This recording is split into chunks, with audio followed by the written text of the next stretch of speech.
December 2009, we had our CDR, and shortly after that we started the manufacturing process for all the components of the GPM. After about a year and a half, we started putting the spacecraft structure together and went through the qualification of the structure, and the step after that was installing the harness. The harness for a spacecraft is a component which basically all the wires that we put on a spacecraft that connects all the boxes together with the connectors at each end.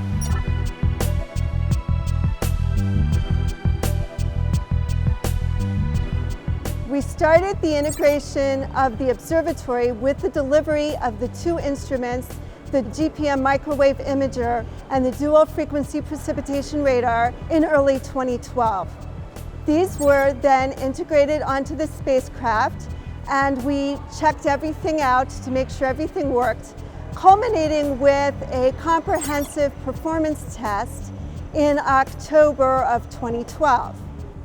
Before we launch any spacecraft, we do a very lengthy and detailed set of tests to make sure that the spacecraft is going to survive all of the environments that it's going to see during the launch and on orbit. The test program for the observatory is pretty rigorous, and that's because once we get into space, we have only one shot at this. The next thing we do is make sure that everything's still working after the full suite of environmental tests.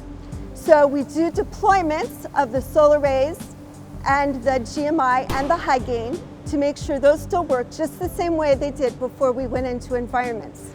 The GPM observatory is about 3,900 kilogram spacecraft fully loaded. Very large spacecraft, and the larger the satellites is, just the logistics of moving them from one location to another is much more complicated than when you're dealing with the small satellites.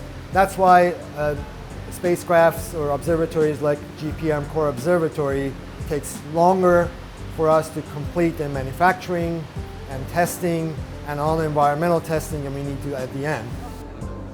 Here at Goddard, we have about 300 people working on GPM, about 100 civil servants and about 200 contractors. That's in addition to a number of people at the Japan Aerospace Exploration Agency who worked on the DPR instrument, and at Ball Aerospace who worked on the GPM microwave imager instrument. Once we complete the GPM Core Observatory testing inside our high bay, we get the spacecraft prepared for shipment. Then our next step is to transport it to Andrews Air Force Base and install it on the C5 and then take it to Tanegashima Island.